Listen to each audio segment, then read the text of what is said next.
Doctor ਸ਼ਮਾ ਪੰਗੂ ਵੱਲੋਂ ਪਿਆਰ ਭਰੀ ਨਿੱਘੀ ਸਤਿ ਸ਼੍ਰੀ ਅਕਾਲ। ਪ੍ਰੋਗਰਾਮ ਇਤਿਹਾਸ ਦੇ ਪੰਨੇ ਵਿੱਚ ਇੱਕ ਵਾਰੀ ਫਿਰ ਤੁਹਾਡਾ ਸਾਰਿਆਂ ਦਾ ਸਵਾਗਤ ਹੈ ਔਰ ਇਸ ਪ੍ਰੋਗਰਾਮ ਦੇ ਵਿੱਚ ਅੱਜ ਫਿਰ ਅਸੀਂ ਗੱਲਬਾਤ ਕਰਾਂਗੇ ਡਾਕਟਰ ਹਰਸ਼ਿੰਦਰ ਕੌਰ ਜੀ ਦੇ ਨਾਲ। ਇਤਿਹਾਸ ਦੇ ਪੰਨੇ ਜਦੋਂ ਫਰੋਲੀਏ ਇੱਥੇ ਬਹੁਤ ਸਾਰੀਆਂ ਜੰਗਾਂ ਬਾਰੇ ਪੜ੍ਹਨ ਦਾ ਸਾਨੂੰ ਮੌਕਾ ਮਿਲਦਾ ਹੈ ਔਰ ਉਹਨਾਂ ਜੰਗਾਂ ਦੇ ਵਿੱਚ ਜਿਹੜੇ ਕਮਾਂਡਰਸ ਔਰ ਉਹਨਾਂ ਜੰਗਾਂ ਨੂੰ ਜਿੱਤਣ ਦਾ ਸਿਹਰਾ ਜਿਨ੍ਹਾਂ ਦੇ ਸਿਰ ਸੱਜਦਾ ਉਹਨਾਂ ਦੇ ਵਿੱਚ ਇੱਕ ਨਾਮ ਆਉਂਦਾ ਹੈ ਦੀਵਾਨ ਮੋਹਕਮ ਚੰਦ ਜੀ ਦਾ। ਤੇ ਅੱਜ ਅਸੀਂ ਡਾਕਟਰ ਹਰਸ਼ਿੰਦਰ ਕੌਰ ਜੀ ਦੇ ਨਾਲ ਉਹਨਾਂ ਬਾਰੇ ਹੀ ਗੱਲਬਾਤ ਕਰਾਂਗੇ ਤੇ ਤੁਸੀਂ ਸਾਡੇ ਨਾਲ ਇਸੇ ਤਰ੍ਹਾਂ ਜੁੜੇ ਰਹੋ ਔਰ ਪ੍ਰੋਗਰਾਮ ਦੀ ਫੀਡਬੈਕ ਜਿਹੜੀ ਆ ਉਹ ਜ਼ਰੂਰ ਦਿਆ ਕਰੋ। ਇਸ ਵੀਡੀਓ ਨੂੰ ਤੁਸੀਂ ਲਾਈਕ ਕਰਕੇ ਸ਼ੇਅਰ ਜ਼ਰੂਰ ਕਰ ਦਿਓ ਤੇ ਜੇ ਤੁਸੀਂ ਮਤਲਬ ਕਿ ਪ੍ਰੋਗਰਾਮ ਦੀ ਫੀਡਬੈਕ ਦੇਣੀ ਹੋਵੇ ਤੇ ਸਾਨੂੰ ਇਨਬਾਕਸ ਕਰ ਸਕਦੇ ਹੋ ਰੇਡੀਓ ਸਾਂਝੀ ਆਵਾਜ਼ ਮੈਲਬਰਨ ਦੇ ਫੇਸਬੁੱਕ ਪੇਜ ਤੇ ਔਰ ਅਸੀਂ ਕੋਸ਼ਿਸ਼ ਕਰਾਂਗੇ ਕਿ ਇਸ ਪ੍ਰੋਗਰਾਮ ਨੂੰ ਹੋਰ ਵੀ ਵਧੀਆ ਬਣਾਇਆ ਜਾਵੇ ਤੇ ਤੁਸੀਂ ਪਲੀਜ਼ ਫੀਡਬੈਕ ਜ਼ਰੂਰ ਦਿਆ ਕਰੋ। ਤੇ ਆਓ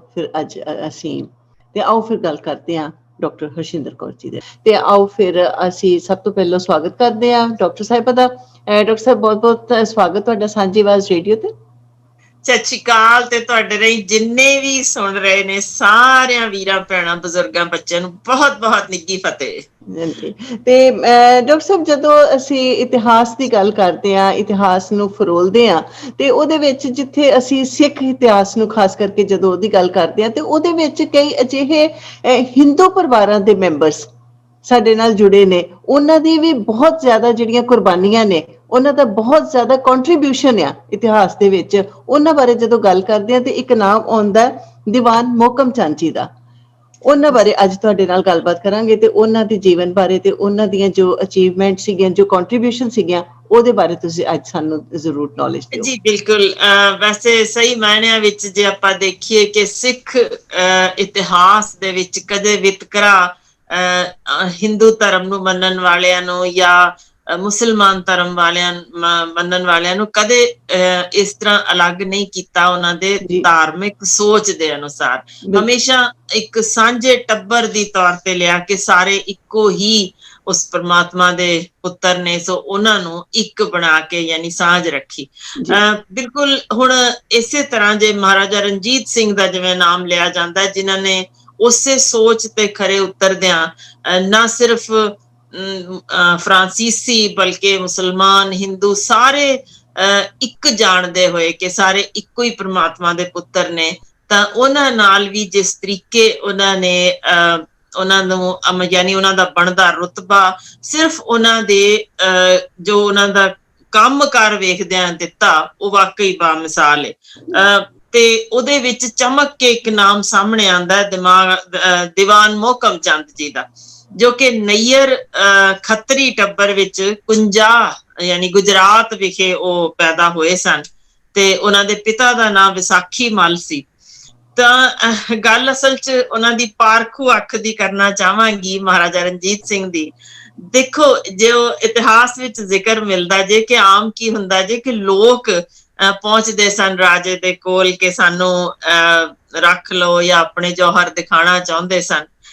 ਕਮਾਲ ਇਹ ਵੇਖੋ ਕਿ ਅਕਾਲਗੜ੍ਹ ਵਿਖੇ ਜੰਗ ਹੋਈ ਸੀ ਤੇ ਉਹ ਭੰਗੀ ਸਰਦਾਰਾਂ ਨਾਲ ਹੋਈ ਸੀ। ਉਹਨਾਂ ਨੇ ਗੁਜਰਾਤ ਵਿੱਚ ਜੋ ਕਮਾਲ ਦਿਖਾਇਆ ਉਸੇ ਲਈ ਇੱਜ਼ਤ ਵਜੋਂ ਮਹਾਰਾਜਾ ਰਣਜੀਤ ਸਿੰਘ ਨੇ ਆਪਣੇ ਨਾਲ ਉਹਨਾਂ ਨੂੰ ਰਲਾਉਣ ਲਈ ਉਹਨਾਂ ਨੂੰ ਹਾਥੀ ਘੋੜੇ ਇੱਥੋਂ ਤੱਕ ਕਿ ਜਗੀਰ ਤੱਕ ਇਹ ਮੋਹਕਮ ਚੰਦ ਜੀ ਦੇ ਨਾਮ ਕਰ ਦਿੱਤੀ ਕਿ ਬਈ ਤੂੰ ਆ ਤੇ ਮੇਰੇ ਰਾਜ ਵਿੱਚ ਸਾਂਭ। ਯਾਨੀ ਇੰਨਾ ਜੰਗੀ ਉਹਨਾਂ ਨੂੰ ਹਾਸਲ ਸੀ ਕਿ ਕਿਸ ਤਰੀਕੇ ਇਹਨਾਂ ਦੀ ਅਗਵਾਈ ਕਰਨੀ ਹੈ, ਕਿਸ ਤਰੀਕੇ ਤੋਪਖਾਨੇ ਦਾ ਚਾਰਜ ਸਾਂਭਣਾ। ਉਹ ਜਦੋਂ ਆਏ ਨਾਲ ਰਲੇ ਤੇ ਤੁਸੀਂ ਇੱਥੋਂ ਹੀ ਅੰਦਾਜ਼ਾ ਲਾ ਸਕਦੇ ਹੋ ਕਿ ਸਿੱਧਾ ਕਮਾਂਡਰ ਲਾਇਆ ਗਿਆ, ਉਹਨਾਂ ਨੂੰ ਤੋਪਖਾਨੇ ਦਾ ਚਾਰਜ ਸਿੱਧਾ ਹੀ ਦੇ ਦਿੱਤਾ ਗਿਆ ਤੇ ਇੱਥੇ ਤੱਕ ਬਸ ਨਹੀਂ 1500 ਬੰਦੇ ਆਪਣੇ ਆਪ ਉਹਨਾਂ ਨੂੰ ਭਰਤੀ ਕਰਨ ਲਈ ਵੀ ਇਹਨਾਂ ਨੂੰ ਕਹਿ ਦਿੱਤਾ ਕਿ ਤੁਸੀਂ ਹੀ ਭਰਤੀ ਕਰ ਸਕਦੇ ਹੋ।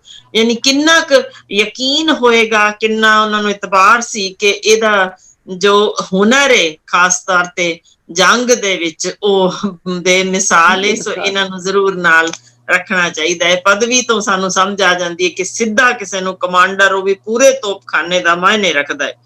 ਤਾਂ ਇਹ ਮਹੱਤਤਾ ਜੋ ਗੁਰੂ ਸਾਹਿਬ ਨੇ ਉਹਨਾਂ ਨੂੰ ਦਿੱਤੀ, ਉਹਦੇ ਸਦਕਾ ਸਨ 1808 ਵਿੱਚ ਉਹਨਾਂ ਨੂੰ ਮਹਾਰਾਜਾ ਜੀ ਨੇ ਉਹਨਾਂ ਨੂੰ ਕੰਮ ਲਾਇਆ ਵੀ ਭਾਈ ਜਿੰਨੇ ਜਿੱਤੇ ਹੋਏ ਇਲਾਕੇ ਹਨ, ਪਹਿਲਾਂ ਤਾਂ ਉਹਨਾਂ ਦੇ ਲੋਕਾਂ ਨੂੰ ਦੇਖੋ, ਮੈਂ ਕਿਉਂ ਗੱਲ ਇਹਦਾ ਜ਼ਿਕਰ ਕੀਤਾ ਕਿ ਮਹਾਰਾਜਾ ਰਣਜੀਤ ਸਿੰਘ ਦੇ ਮਨ ਵਿੱਚ ਸਿਰਫ ਇੱਕ ਜਿੱਤਣਾ ਨਹੀਂ ਸੀ, ਬਲਕਿ ਜਿੱਤਣ ਤੋਂ ਬਾਅਦ ਉੱਥੇ ਲੋਕਾਂ ਦੇ ਮਨਾਂ ਵਿੱਚ ਜੋ ਡਰ ਪੈ ਜਾਂਦਾ ਹੈ ਕਿ ਖੌਰੇ ਕਿਸ ਤਰ੍ਹਾਂ ਦਾ ਰਾਜ ਹੈ, ਸਾਡੇ ਜਾਨ ਮਾਲ ਸੁਰੱਖਿਅਤ ਹੈ ਜਾਂ ਨਹੀਂ।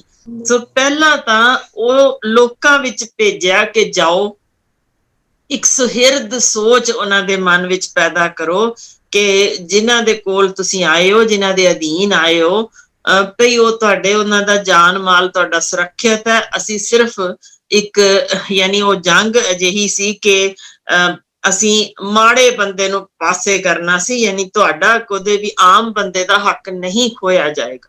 ਸੋ ਬਾ ਕਮਾਲ ਇਹ ਰੋਲ ਸੀ, ਇੱਕ ਪਾਸੇ ਤੋਪਖਾਨੇ ਦਾ ਕਮਾਂਡਰ ਤੇ ਦੂਜੇ ਪਾਸੇ ਆਮ ਲੋਕਾਂ ਵਿੱਚ ਉਹਨਾਂ ਦੇ ਮਨਾਂ ਵਿੱਚੋਂ ਡਰ ਕੱਢਣ ਦਾ। ਜੋ ਇਤਿਹਾਸਕਾਰ ਲਿਖਦੇ ਨੇ ਕਿ ਮੋਹਕਮ ਚੰਦ ਦਾ ਬੜਾ ਭਾਰੀ ਰੋਲ ਸੀ। ਉਹ ਲੋਕ ਸਾਰੇ ਜਿਸ ਤਰੀਕੇ, ਫਿਰ ਕਿਉਂਕਿ ਲੋਕਾਂ ਦੀ ਆਵਾਜ਼ ਦਰਅਸਲ ਤਖਤੇ ਬਦਲਦੀ ਹੈ, ਸੋ ਉਹ ਸਾਰੇ ਲੋਕ ਬੜੇ ਮਨੋਂ ਤੇ ਤਨੋਂ ਜੁੜ ਗਏ ਸਨ ਮਹਾਰਾਜਾ ਰਣਜੀਤ ਸਿੰਘ ਜੀ ਨਾਲ। ਫਿਰ ਅਟਕ ਦੀ ਲੜਾਈ ਵਿੱਚ, ਜਿਸ ਕਾਰਨ ਇਹਨਾਂ ਦਾ ਨਾਮ ਬੜਾ ਉੱਭਰ ਕੇ ਇਤਿਹਾਸ ਵਿੱਚ ਸਾਹਮਣੇ ਆਉਂਦਾ ਹੈ ਕਿ ਫੌਜ ਦੇ ਕਮਾਂਡਰ ਵਜੋਂ ਇਹਨਾਂ ਨੇ ਭੂਮਿਕਾ ਨਿਭਾਈ, ਤੇ ਜਿਸ ਵੀਰਤਾ ਨਾਲ, ਕਿਉਂਕਿ ਉਹਨਾਂ ਦੀ ਜੰਗ ਅਜਿਹੀ ਸੀ ਕਿ ਵਜ਼ੀਰ ਫਤਿਹ ਖਾਨ ਅਤੇ ਮੁਹੰਮਦ ਖਾਨ ਨੂੰ ਹਰਾਇਆ ਇਹਨਾਂ ਨੇ। ਫਿਰ ਉਹਦੇ ਵਿੱਚ ਜਿਸ ਤਰ੍ਹਾਂ ਉਹਨਾਂ ਨੇ ਦੁਰਾਨੀ ਰਾਜ ਉੱਤੇ ਜਿੱਤ ਹਾਸਲ ਕੀਤੀ, ਉਹੀ ਇਹਨਾਂ ਨੂੰ ਇਤਿਹਾਸ ਵਿੱਚ ਸੁਨਹਿਰੀ ਅੱਖਰਾਂ ਵਿੱਚ ਇਹਨਾਂ ਦਾ ਨਾਮ ਲਿਖ ਗਿਆ। ਕਿਉਂਕਿ ਸਨ 1813 ਨੂੰ ਜੋ ਲਿਖਦੇ ਨੇ ਕਿ 12 ਜੁਲਾਈ ਨੂੰ ਹਾਜ਼ਰੋ, ਜੋ ਅਟਕ ਤੋਂ 8 ਕਿਲੋਮੀਟਰ ਦੂਰ ਸੀ, ਉੱਥੇ ਸਿੱਖਾਂ ਨੇ ਅਫਗਾਨੀਆਂ ਉੱਤੇ ਹੱਲਾ ਬੋਲਿਆ ਸੀ। ਇਹਨੂੰ ਆਮ ਤੌਰ ਤੇ ਛੱਛ ਦੀ ਲੜਾਈ ਵੀ ਗਿਣਿਆ ਜਾਂਦਾ ਹੈ। ਜਦੋਂ ਇਤਿਹਾਸਕਾਰ ਲਿਖਦੇ ਨੇ ਕਿ ਘਮਾਸਾਨ ਯੁੱਧ ਸੀ ਉਸ ਥਾਂ ਤੇ, ਕਿਉਂਕਿ ਦੋਨੋਂ ਪਾਸੇ ਫੌਜਾਂ ਭਾਰੀਆਂ ਸੀ ਤੇ ਲਾਸ਼ਾਂ ਦੀਆਂ ਉੱਥੇ ਢੇਰ ਲੱਗ ਗਏ ਸਨ। ਫੌਜੀਆਂ ਦੋਨੋਂ ਪਾਸਿਆਂ ਦੇ ਯਾਨੀ ਤਬਾਹੀ ਅੱਤ ਦੀ ਮਚੀ ਸੀ। ਉਦੋਂ ਦੋਸਤ ਮੁਹੰਮਦ ਖਾਨ ਸੀ ਜਿਸਨੇ ਪਿੱਛੋਂ ਸੈਂਕੜੇ ਹੋਰ ਫੌਜੀ ਭੇਜ ਦਿੱਤੇ ਸਿੱਖਾਂ ਦੇ ਉੱਤੇ ਹੱਲਾ ਬੋਲਣ ਲਈ। ਹੁਣ ਦੇਖੋ, ਜਦੋਂ ਦੀਵਾਨ ਮੋਹਕਮ ਚੰਦ ਨੇ ਦੇਖਿਆ ਕਿ ਬਹੁਤ ਸਾਰੇ ਸਿੱਖ ਵੀ ਤੇ ਦੂਜੇ ਪਾਸੇ ਦੋਨਾਂ ਦੇ ਕਾਫੀ ਜ਼ਿਆਦਾ ਯਾਨੀ ਉਸ ਵੇਲੇ ਮੌਤਾਂ ਹੋਈਆਂ ਸਨ ਤੇ ਸ਼ਹੀਦੀਆਂ ਇੰਨੀਆਂ ਸੀ, ਤਾਂ ਉਸ ਸਮੇਂ ਕਮਾਂਡਰ ਹੁੰਦਿਆਂ ਹੋਇਆਂ ਵੀ ਦੀਵਾਨ ਮੋਹਕਮ ਚੰਦ ਨੇ ਜਦੋਂ ਦੇਖਿਆ ਕਿ ਫੌਜੀਆਂ ਦੀਆਂ ਹੋਰ ਤਗੜੀਆਂ ਟੁਕੜੀਆਂ ਪਹੁੰਚ ਗਈਆਂ ਨੇ, ਉਹਨਾਂ ਨੇ ਆਪਣੇ ਜੋ ਹਾਥੀ ਦੇ ਉੱਤੋਂ ਵਾਰ ਕਰਦੇ ਪਏ ਸਨ ਛੱਡ ਕੇ ਤੇ ਘੋੜੇ ਤੇ ਪਹੁੰਚ ਗਏ ਕਿ ਮੈਂ ਆਮੋ ਸਾਹਮਣੇ ਦੀ ਜੰਗ ਦੇ ਵਿੱਚ ਯਾਨੀ ਲੜਾਈ ਕਰਾਂ। ਤੇ ਅਨੇਕ ਯਾਨੀ ਉਹਨਾਂ ਦੀ ਬਹਾਦਰੀ ਦੇ ਉਸ ਸਮੇਂ ਦੇ ਜੋ ਕਿੱਸੇ ਦਰਜ ਨੇ, ਜੇ ਮੈਂ ਉਹ ਸਾਰੇ ਪੜ੍ਹਨ ਲੱਗਾ ਜਾਂ ਲਿਖ ਕੇ ਸੁਣਾਵਾਂ ਤਾਂ ਮੇਰਾ ਖਿਆਲ ਇੱਕ ਪ੍ਰੋਗਰਾਮ ਸਿਰਫ ਉਸ ਜੰਗ ਦੇ ਉੱਤੇ ਹੀ ਚਾਹੀਦਾ, ਜਿੰਨਾ ਉਹਨਾਂ ਨੇ ਕਮਾਲ ਦੀ, ਕਹਿੰਦੇ ਸਨ ਤਲਵਾਰ ਲਹਿਰਾਉਂਦੀ ਸੀ ਤੇ ਸਾਹਮਣੇ ਇੱਕ ਨਹੀਂ, ਦੋ ਨਹੀਂ, 10 ਦਿਖਦੇ ਸਨ, ਹੈ ਹੀ ਨਹੀਂ। ਇੰਨਾ ਕਮਾਲ ਦੀ ਉਹਨਾਂ ਦਾ ਫੁਰਤੀਲਾ ਸਰੀਰ ਸੀ। ਤੇ ਅਖੀਰ ਜਦੋਂ ਘੋੜਾ ਵੀ ਉਹਨਾਂ ਦਾ ਜ਼ਖਮੀ ਹੋ ਗਿਆ ਤਾਂ ਜ਼ਮੀਨ ਤੇ ਇਹ ਡਿੱਗ ਗਏ, ਤਾਂ ਫਿਰ ਉਦੋਂ ਵੀ ਆਪਣੇ ਘੁਮਾਊਦਾਰ ਵਾਰਾਂ ਨਾਲ ਉਹਨਾਂ ਨੇ, ਕਹਿੰਦੇ ਨੇ ਕਿ ਉਹਨਾਂ ਤੋਂ ਘੱਟੋ ਘੱਟ ਯਾਨੀ ਇਹ ਜੋ ਲਿਖਿਆ ਮਿਲਦਾ ਉੱਥੋਂ ਅਸੀਂ ਅੰਦਾਜ਼ਾ ਲਾ ਸਕਦੇ ਹਾਂ ਕਿ ਉਹਨਾਂ ਤੋਂ 15-15 ਫੁੱਟ ਤੱਕ ਜਿਹੜਾ ਕੋਈ ਉਸ ਘੇਰੇ 'ਚ ਉਹਨਾਂ ਦੇ ਨੇੜੇ ਆ ਜਾਂਦਾ ਸੀ, ਸਿਰਫ ਉਹਦੀ ਲਾਸ਼ ਹੀ ਦਿਸਦੀ ਸੀ। ਪਤਾ ਹੀ ਨਹੀਂ ਸੀ ਲੱਗਦਾ ਕਦੋਂ ਉਸ 15 ਫੁੱਟ ਦੇ ਘੇਰੇ 'ਚ ਵੜਿਆ ਤੇ ਕਦੋਂ ਵੱਢਿਆ ਗਿਆ। ਇਸ ਕਦਰ ਫੁਰਤੀਲਾ ਤੇ ਇਸ ਤਰ੍ਹਾਂ ਉਹਨਾਂ ਨੇ ਯਾਨੀ ਬਾਕਮਾਲ ਬਹਾਦਰੀ ਵਿਖਾਈ ਕਿ ਉੱਥੇ ਦੀਵਾਨ ਅਮਰਨਾਥ ਜੀ ਵੱਲੋਂ ਲਿਖਿਆ ਮਿਲਦਾ ਜੇ ਕਿ ਉਸ ਜੋ ਉਹ ਲਿਖੀਆਂ ਸਤਰਾਂ ਤੋਂ ਸਾਨੂੰ ਉਹਨਾਂ ਦੀ ਬਹਾਦਰੀ ਬਾਰੇ ਸਮਝ ਆ ਜਾਂਦੀ ਹੈ ਕਿ ਉਸ ਭਿਆਨਕ ਜੰਗ ਵਿੱਚ ਗਿਣੇ ਚੁਣੇ ਸਿੰਘ ਸਨ ਜੋ ਦੀਵਾਨ ਮੋਹਕਮ ਚੰਦ ਦੀ ਕਮਾਨ ਹੇਠ ਜਿਸ ਸੁਲਝੇ ਹੋਏ ਤਰੀਕੇ ਨਾਲ ਉਹ ਲੜੇ, ਤੇ ਉਹ ਗਿਣੇ ਚੁਣੇ, ਭੈਣਜੀ ਜ਼ਰਾ ਧਿਆਨ ਕਰਿਓ, ਸਿਰਫ ਉਹਨਾਂ ਕੋਲ ਗਿਣੇ ਚੁਣੇ ਦਾ ਮਤਲਬ ਸੀ 32 ਸਿੰਘ ਤੇ ਸਾਹਮਣੇ 2000 ਅਫਗਾਨੀ ਸਨ। 2000 32 ਤੇ 2000 ਦੀ ਤੁਸੀਂ ਸਮਝ ਸਕਦੇ ਹੋ ਕੀ ਜੰਗ ਅਸਾਵੀ ਸੀ। ਪਰ ਜਿਸ ਤਰੀਕੇ ਦੀ ਯੁੱਧ ਕਲਾ ਚ ਪ੍ਰਵੀਨ ਤੇ ਜਿਸ ਤਰੀਕੇ ਉਹਨਾਂ ਨੇ ਕਮਾਂਡ ਕੀਤਾ ਉਹਨਾਂ ਨੂੰ ਕਿ ਇਧਰੋਂ ਹੁਣ ਘੇਰੋ, ਇਹ ਇਧਰੋਂ ਮਾਰੋ, ਉਹ ਇੱਕ ਇੱਕ ਨੇ ਵਾਕਈ ਇਹ 1.25 ਲੱਖ ਵਾਂਗ ਜੰਗ ਜਿੱਤੀ। ਸੋ ਉਦੋਂ ਇੰਨੀ ਕੁ ਯਾਨੀ ਆਮੋ ਸਾਹਮਣੇ ਦੀ ਲੜਾਈ ਸੀ ਕਿ ਦੋਸਤ ਮੁਹੰਮਦ ਖਾਨ ਉਦੋਂ ਇਸ ਲੜਾਈ ਚ ਜ਼ਖਮੀ ਵੀ ਹੋਇਆ। ਇੰਨੇ ਯਾਨੀ ਉਹ ਡਰ ਗਏ ਸਨ, ਲਿਖਦੇ ਨੇ ਕਿ ਉਦੋਂ ਅਫਗਾਨੀ ਉਹਦੇ ਨੇੜੇ ਇੰਡਸ ਦਰਿਆ ਸੀ, ਇੰਡਸ ਰਿਵਰ, ਉਹਦੇ ਵਿੱਚ ਹੀ ਕਈ ਤਾਂ ਰੁੜ ਗਏ ਦੌੜਦੇ ਹੋਏ ਤੇ ਅਨੇਕ ਕੈਦੀ ਬਣਾ ਲਏ ਗਏ। ਵੇਖੋ ਉਂਗਲਾਂ ਤੇ ਗਿਣੇ ਚੁਣੇ ਜਾਣ ਵਾਲੇ ਤੇ ਇੰਨੇ ਮਾਰ ਵੀ ਮੁਕਾਉਣੇ ਤੇ ਫਿਰ ਜੰਗੀ ਕੈਦੀ ਵੀ ਬਣਾ ਲੈਣ। ਨਹੀਂ, ਇਸ ਨੂੰ ਫੌਜ ਦੀ ਇੱਕ ਬਹੁਤ ਵਧੀਆ ਅਗਵਾਈ ਗਿਣੀ ਗਈ ਹੈ, ਜਿਸ ਦੇ ਤਰੀਕੇ ਕਈ ਮੁਲਕਾਂ ਵਿੱਚ ਅੱਜ ਵੀ ਸਿਖਾਏ ਜਾਂਦੇ ਨੇ ਕਿ ਕਿਵੇਂ ਥੋੜੇ ਜਦੋਂ ਬੰਦੇ ਹੋਣ ਉਹਨਾਂ ਨੂੰ ਕਿਸ ਤਰ੍ਹਾਂ ਚੁਫੇਰਿਓਂ ਘੇਰਾ ਪਾ ਕੇ ਕਿਸ ਤਰੀਕੇ ਅਟੈਕ ਦੱਸਿਆ ਜਾਏ ਕਿ ਦੁਸ਼ਮਣ ਨੂੰ ਇਹ ਨਾ ਸਮਝ ਆਵੇ ਕਿ ਹੁਣ ਮੇਰੇ ਸੱਜਿਓਂ ਕਿਸੇ ਨੇ ਵੱਜਣਾ ਕਿ ਖੱਬਿਓਂ ਕਿ ਆ ਰਿਹਾ ਕਿ ਥੱਲੋਂ ਵੱਢ ਰਿਹਾ। ਯਾਨੀ ਬਾ ਕਮਾਲ ਉਹਨਾਂ ਦੀ ਟੈਕਨੀਕ ਸੀ ਜੀ। ਉਦੋਂ ਹੋਇਆ ਕੀ ਕਿ ਜਦੋਂ ਪੂਰਾ ਕਬਜ਼ਾ ਉੱਥੇ ਸਿੱਖਾਂ ਨੇ ਉਸ ਥਾਂ ਤੇ ਲੈ ਲਿਆ, ਉਦੋਂ ਫਤਿਹ ਖਾਨ ਉੱਥੋਂ ਭੱਜ ਗਿਆ ਸੀ, ਜੋ ਮਿਲਦਾ ਕਿ ਉਹ ਪੇਸ਼ਾਵਰ ਵੱਲ ਭੱਜ ਗਿਆ।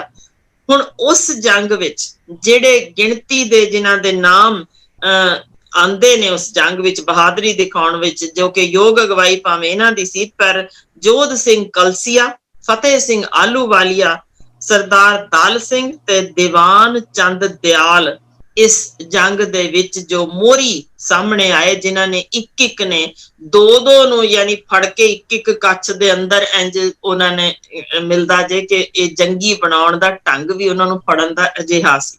ਮਤਲਬ ਕਿ ਬੰਦੇ ਥੋੜੇ ਫੜਨ ਵਾਲਿਆਂ ਜ਼ਿਆਦਾ ਸਨ। ਸੋ ਇਸ ਤਰੀਕੇ ਉਹਨਾਂ ਨੇ ਆਪਣਾ ਹੁਨਰ ਦਿਖਾਇਆ। ਹੁਣ ਇਸ ਮਿਸਾਲੀ ਜਿੱਤ ਜੋ ਜਿਸ ਸਦਕਾ ਇਹਦਾ ਨਾਮ ਸੁਨਹਿਰੀ ਅੱਖਰਾਂ ਚ ਲਿਖਿਆ ਗਿਆ, ਉਹ ਮਿਸਾਲੀ ਜਿੱਤ ਤੋਂ ਬਾਅਦ ਉਸ ਥਾਂ ਤੇ ਦੇਖੋ ਆਪ ਕਾਬਜ਼ ਨਹੀਂ ਹੋਏ, ਹੈ ਨਾ, ਯਾਨੀ ਜੰਗ ਵੀ ਜਿੱਤੀ, ਸਭ ਕੁਛ ਕੀਤਾ। ਉਹਨਾਂ ਨੇ ਹੁਕਮ ਸਿੰਘ ਚਿਮਨੀ ਨਾਮ ਮਿਲਦਾ ਜੇ, ਜਿਨ੍ਹਾਂ ਨੂੰ ਉਹਨਾਂ ਨੇ ਉਸ ਕਿਲੇ ਦਾ ਕਿਲੇਦਾਰ ਲਾ ਦਿੱਤਾ, ਯਾਨੀ ਆਪ ਜਿੱਤ ਕੇ ਆਪਣਾ ਵਾਪਸ ਚਲੇ ਗਏ। ਹੁਣ ਇਹ ਜੋ ਜੰਗੀ ਯੋਜਨਾ ਬੰਦੀ ਦਾ ਹੁਨਰ, ਜੋ ਕਿ ਮੈਂ ਦੱਸਿਆ ਕਿ ਕਈ ਮੁਲਕਾਂ ਵਿੱਚ ਵਰਤਿਆ ਜਾਂਦਾ, ਉਹਨਾਂ ਨੇ ਆਪਣੇ ਤੱਕ ਇਹ ਸੀਮਤ ਨਹੀਂ ਸੀ ਰੱਖਿਆ। ਯਾਨੀ ਬਹੁਤ ਲੋਕ ਹੁੰਦੇ ਨੇ ਮੈਨੂੰ ਇਹ ਕੰਮ ਆਉਂਦਾ ਤੇ ਮੈਂ ਹੋਰ ਕਿਸੇ ਨੂੰ ਸਿਖਾਉਣਾ ਨਹੀਂ ਚਾਹੁੰਦਾ, ਪਰ ਉਹਨਾਂ ਨੇ ਟ੍ਰੇਨ ਕੀਤਾ ਗਰੁੱਪ ਪੂਰਾ। ਫਿਰ ਉਸਨਾਂ ਨੇ ਆਪਣੇ ਪੁੱਤਰ ਵੀ, ਦੀਵਾਨ ਮੋਤੀ ਰਾਮ ਸੀ, ਫਿਰ ਅੱਗੋਂ ਪੋਤਰੇ ਵੀ ਉਹਨਾਂ ਦੇ ਉਸੇ ਤਰ੍ਹਾਂ ਹੀ ਉਸੇ ਅਗਵਾਈ ਵਿੱਚ, ਜਿਨ੍ਹਾਂ ਦਾ ਨਾਮ ਬੜਾ ਤਗੜਾ ਆਪਾਂ ਇਤਿਹਾਸ ਚ ਪੜ੍ਹਦੇ ਹਾਂ, ਦੀਵਾਨ ਕਿਰਪਾ ਰਾਮ ਤੇ ਦੀਵਾਨ ਰਾਮ ਦਿਆਲ, ਉਹ ਵੀ ਉਸੇ ਤਰ੍ਹਾਂ ਅੱਗੋਂ ਅਗਵਾਈ ਵੀ ਕਰਦੇ ਰਹੇ, ਜੰਗਾਂ ਵੀ ਜਿੱਤੀਆਂ ਤੇ ਉਹਨਾਂ ਨੇ ਹੋਰਨਾਂ ਨੂੰ ਵੀ ਉਹ ਜੰਗ ਦੇ ਯਾਨੀ ਲੀਡ ਕਰਨ ਦੇ ਤਰੀਕੇ ਸਿਖਾਏ। ਇਹੀ ਅਖੀਰ ਜਿਹੜਾ ਦੀਵਾਨ ਰਾਮ ਦਿਆਲ ਸੀ, ਫਿਰ ਅਟਕ ਦਾ ਗਵਰਨਰ ਵੀ ਬਣਿਆ ਸੀ, ਯਾਨੀ ਇਹਨਾਂ ਦਾ ਹੀ ਪੋਤਰਾ। ਤੇ ਉਦੋਂ ਜਿਸ ਤਰੀਕੇ ਦੀ ਉਹਦੀ ਭੂਮਿਕਾ ਸੀ, ਉਹ ਆਪ ਲਿਖਦਾ, ਉਹਨੇ ਆਪ ਵੀ ਲਿਖਿਆ, ਯਾਨੀ ਬਾਕੀਆਂ ਲਈ ਤਾਂ ਇਤਿਹਾਸਕਾਰਾਂ ਨੇ ਲਿਖਿਆ, ਉਸਨੇ ਆਪ ਵੀ ਲਿਖਿਆ ਕਿ ਜਦੋਂ ਉਦੋਂ ਸਿੱਖ ਰਾਜ ਦੇ ਉਸਰਈਏ ਸਨ ਜਿਹੜੇ ਉਸ ਸਮੇਂ, ਉਹਨਾਂ ਵਿੱਚ ਜਿਸ ਤਰੀਕੇ ਦੀਵਾਨ ਮੋਹਕਮ ਚੰਦ ਨੇ ਤਾਂ ਭੂਮਿਕਾ ਨਿਭਾਈ ਸੀ, ਜੋ ਅਸੀਂ ਦੇਖ ਹੀ ਰਹੇ ਹਾਂ ਵੀ ਇਸ ਤਰ੍ਹਾਂ, ਉਸ ਤੋਂ ਬਾਅਦ ਇਹ ਉਹਨਾਂ ਦਾ ਲਿਖਿਆ ਮਿਲਦਾ ਹੈ ਕਿ ਮੇਰਾ ਦਾਦਾ ਸਿੱਖ ਫੌਜਾਂ ਦਾ ਕਮਾਂਡਰ ਇਨ ਚੀਫ ਇਹ ਬਣਾ ਦਿੱਤਾ ਗਿਆ। ਬਾਕੀ ਤਾਂ ਇਤਿਹਾਸਕਾਰਾਂ ਨੇ ਹੋਰ ਨੇ ਲਿਖਿਆ, ਪਰ ਉਹਨਾਂ ਦੇ ਆਪਣੇ ਪੋਤਰੇ ਨੇ ਲਿਖਿਆ ਵੀ ਜਿਸ ਤਰੀਕੇ ਉਹਨਾਂ ਦੀ ਲਗਾਤਾਰ ਦਲੇਰਾਨਾ ਢੰਗ ਨਾਲ ਜੰਗ ਜਿੱਤਣ ਦੇ ਜੋ ਸੀ, ਉਹ ਇਹਨਾਂ ਨੇ ਆਪ ਫਿਰ ਅੱਗੋਂ ਸਮਝ ਸਕਦੇ ਹਾਂ ਸਿੱਖ ਫੌਜ ਦਾ ਕਮਾਂਡਰ ਇਨ ਚੀਫ ਹੋਣਾ ਬੜਾ ਮਾਇਨੇ ਰੱਖਦਾ ਹੈ। ਇੱਕ ਹੋਰ ਇਤਿਹਾਸਕਾਰ NK ਸਿਨਹਾ, ਉਹਨਾਂ ਨੇ ਲਿਖਿਆ ਕਿ ਦੀਵਾਨ ਮੋਹਕਮ ਚੰਦ ਦੀ ਮਿਲਿਟਰੀ ਦੀ ਅਗਵਾਈ ਇੰਨੀ ਯੋਗ ਸੀ ਕਿ ਬ੍ਰਿਟੇਨ ਸਰਕਾਰ ਉਸ ਦੇ ਢੰਗ, ਜਿਸ ਤਰੀਕੇ ਉਹ ਲੜਦੇ ਸੀ, ਜਿਸ ਤਰੀਕੇ ਘੁਮਾਊਦਾਰ ਵਾਰ ਤੇ ਜਿਸ ਤਰੀਕੇ ਯਾਨੀ ਇਹ ਥੋੜੇ ਬੰਦਿਆਂ ਨੂੰ ਵੱਡੀ ਗਿਣਤੀ ਦੇ ਨਾਲ ਲੜਾ ਦੇਣਾ, ਤੇ ਉਹ ਜਿਹੜੇ ਅਸਲ ਢੰਗ ਉਹ ਅੱਜ ਦੇ ਦਿਨ ਵੀ ਉਹਨੇ ਜਿਹੜੇ ਨੇ ਵਿਰਲੇ ਹੀ ਕਿਸੇ ਨੂੰ ਆਉਂਦੇ ਨੇ। ਸੋ ਉਸ ਸਮੇਂ ਦਾ ਉਹ ਸਾਰਾ ਅੱਜ ਵੀ ਸਟੱਡੀ ਕੀਤੀ ਜਾਂਦੀ ਹੈ ਵੀ ਕਿਵੇਂ 32 ਤੇ ਕਿਵੇਂ 2000 ਮਾਰਨੇ। ਫਿਰ ਉਸ ਤੋਂ ਬਾਅਦ ਕੈਦ ਵੀ ਕਰ ਲਿਆਣੇ ਕੋਈ ਸੌਖੀ ਗੱਲ ਨਹੀਂ ਸੀ, ਕਿਉਂਕਿ ਇਹਨਾਂ ਕੋਲ ਸੀਮਤ ਸਨ ਗੋਲੀਆਂ, ਤੇ ਦੂਜੇ ਪਾਸੇ ਖੁੱਲਾ ਅਖਾੜਾ, ਯਾਨੀ ਜਿੰਨੇ ਮਰਜ਼ੀ ਆ ਸਕਦੇ ਸਨ। ਸੋ ਉਦੋਂ ਜਦੋਂ ਜਿੰਨੀ ਵਾਰ ਇਹ ਅਟੈਕ ਕਰਨੇ ਸੀ, ਮਹਾਰਾਜਾ ਰਣਜੀਤ ਸਿੰਘ ਫਿਰ ਇਹਨਾਂ ਨੂੰ ਭੇਜਦੇ ਸਨ ਕਿ ਉਸ ਥਾਂ ਤੇ ਵੀ ਸਿੰਘ ਥੋੜੇ ਨੇ, ਚੱਲ ਭਾਈ ਸਾਹਿਬ ਤੇ ਦੁਸ਼ਮਣਾਂ ਦੇ ਦੰਦ ਖੱਟੇ ਕਰ। ਤੇ ਭੈਣ ਜੀ ਇੱਕੋ ਇੱਕ ਮਿਸਾਲ ਹੈ ਕਿ ਇਸ ਬੰਦੇ ਨੇ ਜਿੰਨੀਆਂ ਜੰਗਾਂ ਲੜੀਆਂ ਕਦੇ ਇੱਕ ਵੀ ਹਾਰਿਆ ਨਹੀਂ ਹੈ ਨਾ। ਕਮਾਲ, ਕਿੰਨੀ ਥੋੜੀ ਤੋਂ ਥੋੜੀ ਗਿਣਤੀ ਚ ਭੇਜ ਦਿੱਤਾ ਜਾਏ, ਕਿੰਨੇ ਵੱਡੇ ਤੋਂ ਵੱਡੇ ਅਸੀਂ ਰਾਜੇ ਮਹਾਰਾਜਿਆਂ ਦੀ ਗੱਲ ਕਰੀਏ, ਕੋਈ ਨਾ ਕੋਈ ਜੰਗ ਹੁੰਦੀ ਜੇ ਜਿੱਥੇ ਹਾਰ ਹੋ ਜਾਂਦੀ ਹੈ। ਪਰ ਇਹਨਾਂ ਦੀ ਨੀਤੀ, ਜੰਗੀ ਨੀਤੀ ਐਡੀ ਤਗੜੀ ਸੀ ਕਿ ਇਹਨਾਂ ਨੇ ਜਿੰਨੇ ਘੱਟ ਤੋਂ ਘੱਟ ਬੰਦੇ ਦੇਣੇ, ਉਹਨਾਂ ਨੇ ਉਸੇ ਹਿਸਾਬ ਨਾਲ ਉਹਨਾਂ ਨੂੰ ਵੰਡ ਲੈਣਾ, ਤੇ ਫਿਰ ਗੱਲ ਹਮੇਸ਼ਾ ਜਿੱਤੀ ਹੁੰਦੀ। ਸੋ ਉਹਨਾਂ ਦੇ ਇਹ ਅਗਵਾਈ ਜਿਸ ਤਰੀਕੇ ਦੀ ਉਹਨਾਂ ਨੇ ਕੀਤੀ, ਉਹਦੇ ਵਿੱਚ 1806 ਤੋਂ 1814 ਤੱਕ ਇਹਨਾਂ ਨੇ ਜੋ ਖਾਸ ਜੰਗੀ ਟ੍ਰੇਨਿੰਗ, ਜੋ ਕਿ ਲੋਕਾਂ ਨੂੰ ਪੜ੍ਹਾਈ ਵੀ ਹੁਣ ਅੱਗੋਂ ਜਾਂਦੀ ਜੇ, ਉਹ ਘੇਰਾ ਪਾਉਣਾ ਸਿਖਾਉਣ ਦੀ ਜੰਗ, ਜਿਸ ਸਦਕਾ ਇਹਨਾਂ ਦਾ ਨਾਮ ਬੜਾ ਉੱਭਰ ਕੇ ਇਤਿਹਾਸ ਜਾਂਦਾ ਹੈ ਕਿ ਥੋੜੇ ਬੰਦੇ ਕਿਵੇਂ ਵੱਡੀ ਗਿਣਤੀ ਨੂੰ ਘੇਰਾ ਵੀ ਪਾਣ ਤੇ ਫਿਰ ਜਿੱਤ ਵੀ ਜਾਣ। ਇਹ ਇਹਨਾਂ ਦਾ ਅਸਲ ਨੁਕਤਾ ਸੀ ਜੰਗਾਂ ਨੂੰ ਜਿੱਤਣ ਦਾ। ਇਸੇ ਸਦਕਾ ਕਦੇ ਇਹਨਾਂ ਨੇ ਹਾਰ, ਕਿਉਂਕਿ ਇਹ ਪਹਿਲਾਂ ਹੀ ਸਿਖਾ ਦਿੰਦੇ ਸੀ ਵੀ ਆਣੇ ਵੱਧ ਨੇ, ਪਰ ਇੱਕ ਨੇ ਕਿਵੇਂ ਇੱਕੋ ਵੇਲੇ 40 ਨਾਲ ਲੜਨਾ। ਇਹ ਬੜੀ ਮਤਲਬ ਯੁੱਧ ਕਲਾ ਦਾ ਸਿਖਰ ਕਹਿ ਸਕਦੇ ਹਾਂ ਵੀ। ਸਿਖਾਣਾ ਹੀ ਇਹ ਹੈ ਵੀ ਤੂੰ ਇਕੱਲਾ ਤੇ 40 ਨੂੰ ਲੜਨਾ ਵੀ ਤੇ ਜਿੱਤਣਾ ਵੀ ਹੈ, ਯਾਨੀ ਇੰਨਾ ਕਮਾਲ ਦਾ ਢੰਗ। ਸੋ ਮਹਾਰਾਜਾ ਰਣਜੀਤ ਸਿੰਘ ਦੀਆਂ ਨਜ਼ਰਾਂ ਚ ਅਸੀਂ ਸਮਝ ਹੀ ਸਕਦੇ ਹਾਂ ਕਿ ਦੀਵਾਨ ਮੋਹਕਮ ਚੰਦ ਦਾ ਰੁਤਬਾ ਕਿੰਨਾ ਉੱਚਾ ਹੋਣਾ, ਕਿੰਨਾ ਮਾਣ ਸਤਿਕਾਰ ਉਹਨਾਂ ਨੂੰ ਦਿੰਦੇ ਹੋਣਗੇ। ਲਿਖਦੇ ਨੇ, ਹੁਣ ਇੱਕ ਸਤਰ ਮੈਂ ਉਹਨਾਂ ਲਈ ਪੜ੍ਹਦੀ ਹਾਂ ਕਿ ਜੋ ਇਤਿਹਾਸ ਵਿੱਚ ਇਹ ਵੀ ਦਰਜ ਜੇ ਕਿ ਮਹਾਰਾਜਾ ਰਣਜੀਤ ਸਿੰਘ ਵਰਗਾ ਯੋਧਾ ਤੇ ਯੋਗ ਸ਼ਾਸਕ ਆਪਣੇ ਅਣਥੱਕ ਬੱਬਰ ਸ਼ੇਰ ਜਰਨੈਲਾਂ ਅਤੇ ਮੋਹਕਮ ਚੰਦ ਵਰਗੇ ਕੁਝ ਗਿਣੇ ਚੁਣੇ ਯੋਗ ਫੌਜੀ ਅਗਵਾਈ ਦੇ ਮਾਹਰਾਂ ਸਦਕਾ ਹੀ ਮਿਸਾਲੀ ਰਾਜ ਕਾਇਮ ਕਰ ਸਕਿਆ। ਯਾਨੀ ਉਹਦੇ ਵਿੱਚ ਅਸੀਂ ਜਾਣਦੇ ਹਾਂ ਕਿ ਸਾਡੇ ਨਲੂਏ ਵਰਗੇ, ਸਾਡੇ ਜ਼ਰਾਵਰ ਵਰਗੇ ਬਹੁਤ ਸਾਰੇ ਯਾਨੀ ਉਸ ਸਮੇਂ ਦੇ ਯੋਧੇ, ਬੱਬਰ ਸ਼ੇਰ, ਤੇ ਜਿਸ ਵਿੱਚ ਇੱਕ ਅਜਿਹਾ ਨਾਂ ਆਣਾ ਦੀਵਾਨ ਮੋਹਕਮ ਚੰਦ, ਇਹ ਬੇਮਿਸਾਲ ਗੱਲ ਹੈ ਕਿ ਕਿਉਂਕਿ ਉਹਨਾਂ ਦੇ ਰਾਜ ਵਿੱਚ, ਜਿਵੇਂ ਮੈਂ ਅੱਗੇ ਵੀ ਦੱਸਿਆ ਸੀ, ਕਿ ਯੋਗ ਮਾਹਰ ਆਪੋ ਆਪਣੀ ਸੂਝ-ਬੂਝ ਸਦਕਾ ਹੀ ਉੱਚੇ ਰੁਤਬੇ ਪ੍ਰਾਪਤ ਕਰ ਸਕਦੇ ਸਨ, ਯਾਨੀ ਕੋਈ ਸਿਫਾਰਿਸ਼ ਨਾਲ ਉਹ ਹਾਸਲ ਕੋਈ ਨਹੀਂ ਸੀ ਸਕਦਾ।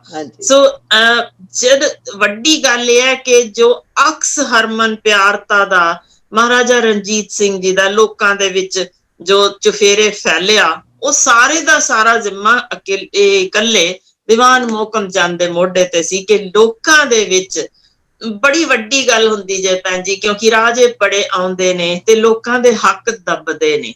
ਅਸੀਂ ਬੜੀ ਵਾਰ ਦੇਖਿਆ ਕਿ ਜਦੋਂ ਕੋਈ ਬਹੁਤ ਉੱਚਾ ਰੁਤਬਾ ਹਾਸਲ ਕਰ ਲਵੇ ਤਾਂ ਉਹਦਾ ਕੰਮ ਹੁੰਦਾ ਮੈਂ ਹੋਰ ਦਬਾਅ ਪਾ ਲਵਾਂ, ਲੋਕਾਂ ਨੂੰ ਢਾਹ ਲਵਾਂ, ਉਹਨਾਂ ਦੇ ਹੱਕ ਖੋਹ ਲਵਾਂ।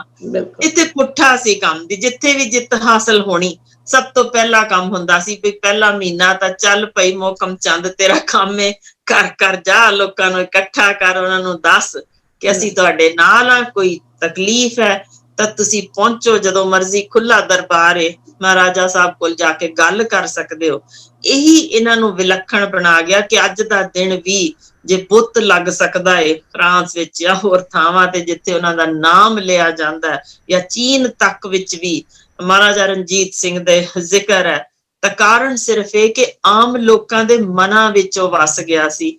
ਤੇ ਇਹ ਬਹੁਤ ਅਹਿਮ ਨੁਕਤਾ ਜੇ ਮੈਂ ਇਸ ਪ੍ਰੋਗਰਾਮ ਰਾਹੀਂ ਅੱਜ ਦੇ ਹੁਕਮਰਾਨਾਂ ਤੱਕ ਵੀ ਜਾਂ ਆਉਣ ਵਾਲੇ ਹੋਰ ਵੀ ਜਿਹੜੇ ਹੋਣਗੇ ਇਹੀ ਗੱਲ ਦੱਸਣਾ ਚਾਹੁੰਦੀ ਹਾਂ ਕਿ ਜਦ ਤੱਕ ਤੁਸੀਂ ਲੋਕਾਂ ਦੇ ਵਿੱਚ ਇਹ ਸੁਨੇਹਾ ਨਹੀਂ ਦਿੰਦੇ ਕਿ ਅਸੀਂ ਤੁਹਾਡੇ ਲਈ ਆ, ਤੁਹਾਡੀਆਂ ਤਕਲੀਫਾਂ ਲਈ ਹਾਜ਼ਰ ਆ, ਲੋਕ ਹਮੇਸ਼ਾ ਇਹੋ ਦੋਸਤੋ ਜੇ ਦੂਜੇ ਕਿਸਮ ਦੇ ਰਾਜੇ ਨੂੰ ਲਾ ਦਿੰਦੇ ਨੇ, ਮਨਾਂ ਚੋਂ ਵੀ ਕੱਢ ਦਿੰਦੇ ਨੇ। ਬਿਲਕੁਲ।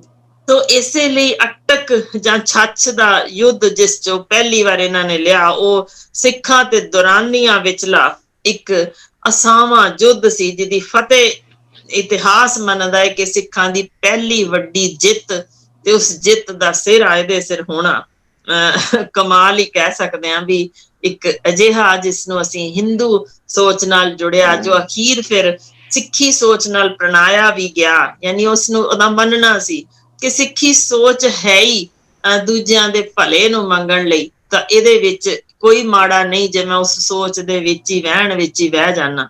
ਸੋ ਸੰਨ 1811 ਤੋਂ 12 ਵਿੱਚ ਮਹਾਰਾਜਾ ਰਣਜੀਤ ਸਿੰਘ ਨੇ ਜੋ ਭਿੰਬਰ, ਰਾਜੌਰੀ ਤੇ ਕੁੱਲੂ ਉੱਤੇ ਹੱਲਾ ਬੋਲਿਆ ਸੀ ਤਾਂ ਜੋ ਕਸ਼ਮੀਰ ਦੇ ਉੱਤੇ ਕਾਬਜ਼ ਹੋ ਸਕਣ।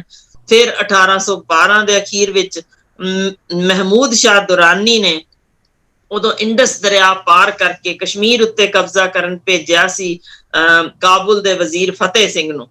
ਸੋ ਉਦੋਂ ਦਰਅਸਲ ਇਹ ਸਾਰੀ ਜੰਗ ਜਦੋਂ ਇਹ ਛੱਛਦੀ ਸ਼ੁਰੂ ਹੋਈ, ਕਮਾਲ ਦੀ ਗੱਲ ਇਹ ਹੈ ਕਿ ਜਦੋਂ ਇਹਨਾਂ ਨੇ ਕਸ਼ਮੀਰ ਉੱਤੇ ਹੱਲਾ ਬੋਲਣ ਬਾਰੇ ਮਹਾਰਾਜਾ ਰਣਜੀਤ ਸਿੰਘ ਨੇ ਸੋਚਿਆ ਸੀ, ਤਾਂ ਜੇ ਉਹ ਸਿੱਧਾ ਸੋਚਦੇ ਕਿ ਮੈਂ ਸਿੱਧਾ ਹੱਲਾ ਬੋਲਣਾ ਤਾਂ ਸ਼ਾਇਦ ਸੁਪਨੇ ਵਿੱਚ ਵੀ ਕਸ਼ਮੀਰ ਫਤਿਹ ਨਹੀਂ ਸੀ ਹੋ ਸਕਣਾ। ਕਹਿਣ ਦਾ ਭਾਵ ਇਹ ਕਿ ਦੀਵਾਨ ਮੋਹਕਮ ਚੰਦ ਜੀ ਨੇ ਜੋ ਉਸ ਸਮੇਂ ਉਸ ਯੁੱਧ ਦੀ ਸਾਰੀ ਯਾਨੀ ਕ੍ਰੀਏਟ ਕੀਤਾ ਕਿ ਇਸ ਤਰ੍ਹਾਂ ਪਹਿਲਾਂ ਉਹਨਾਂ ਨੇ, ਉਹ ਪਹਿਲੀ ਵਾਰ ਸੀ ਦੁਨੀਆ 'ਚ ਕਿਸੇ ਵੀ ਥਾਂ ਤੇ ਕਿ ਇੱਕ ਪਹਿਲਾਂ ਜੰਗ ਤੋਂ ਪਹਿਲਾਂ ਪੂਰਾ ਉਹ ਯਾਨੀ ਕ੍ਰੀਏਟ ਕੀਤਾ ਗਿਆ ਕਮਰੇ ਦੇ ਅੰਦਰ ਵੀ ਇੱਧਰ ਪਹਾੜੀ ਜੇ ਇੱਧਰ ਇਸ ਤਰ੍ਹਾਂ ਇੱਧਰੋਂ ਚੜਨਾ ਜੇ ਇੱਧਰੋਂ ਦੁਸ਼ਮਣ ਆਣਗੇ ਇਸ ਪਹਾੜੀ ਦੇ ਸਿਰੇ ਤੇ ਇੱਕ, ਯਾਨੀ ਉਹ ਕਮਾਲ ਦੀ ਜੋ ਉਹਨਾਂ ਨੇ ਜੁਗਤ ਵਰਤੀ ਸੀ ਕਿ 1/3 ਸਿੱਖਾਂ ਦੀ ਫੌਜ ਨੇ 2/3 ਦੇ ਜਾਂ ਸਾਹਮਣੇ ਫਤਿਹ ਖਾਨ ਦੇ ਉੱਤੇ ਜਿੱਤ ਪ੍ਰਾਪਤ ਕਰ ਲਈ। ਇਹ ਯਾਨੀ ਫੌਜ ਦਾ ਪਹਿਲਾ ਇੱਕ ਬੜਾ ਵੱਡਾ ਪੜਾਅ ਸੀ ਜਿੱਥੇ ਉਹ ਪੀਰ ਪੰਜਾਲ ਤੱਕ ਜੇਹਲਮ ਤੋਂ ਪਹੁੰਚੀ। ਤੁਸੀਂ ਅੰਦਾਜ਼ਾ ਲਾ ਲਓ ਜੇ ਅੱਜ ਦਾ ਦਿਨ ਆਪਾਂ ਸੋਚੀਏ ਤਾਂ ਉਹ ਜੰਗੀ ਕਾਫਲੇ ਸਨ। ਹੁਣ ਉਹਦੇ 'ਚ ਜੁਗਤ ਕੀ ਇਹਨਾਂ ਨੇ ਵਰਤੀ, ਕਿਉਂਕਿ ਇਹਨਾਂ ਨੇ ਦੇਖਿਆ ਕਿ ਕੁਝ ਵਿੱਚ ਨਾ ਬਰਫ਼ ਲੱਦੀਆਂ ਪਹਾੜੀਆਂ ਆਉਂਦੀਆਂ ਨੇ ਜਿੱਥੋਂ ਸ਼ਾਇਦ ਅਸੀਂ ਹੋ ਸਕਦਾ ਵੀ ਜਾਂਦਿਆਂ ਵਿੱਚ ਉੱਥੋਂ ਚੜ੍ਹਦਿਆਂ ਫਿਰ ਉਤਰਦਿਆਂ ਹੋ ਸਕਦਾ ਕੁਝ ਸਿੰਘ ਸਾਡੇ, ਕਿਉਂਕਿ ਗਿਣੇ ਚੁਣੇ ਫੌਜੀ ਨੇ, ਸ਼ਹੀਦ ਹੋ ਜਾਣ ਉਸ ਬਰਫੀਲੇ ਇਲਾਕੇ 'ਚ। ਤਾਂ ਜੁਗਤ ਦੇਖੋ ਕੀ ਵਰਤੀ। ਕਹਿਣ ਲੱਗੇ ਦੀਵਾਨ ਮੋਹਕਮ ਚੰਦ ਨੇ ਜੋ ਜੁਗਤ ਵਰਤੀ, ਉੱਥੇ ਰਾਜੌਰੀ ਰਾਜੇ ਨੂੰ ਜਗੀਰ ਦਾ ਲਾਲ ਜੀ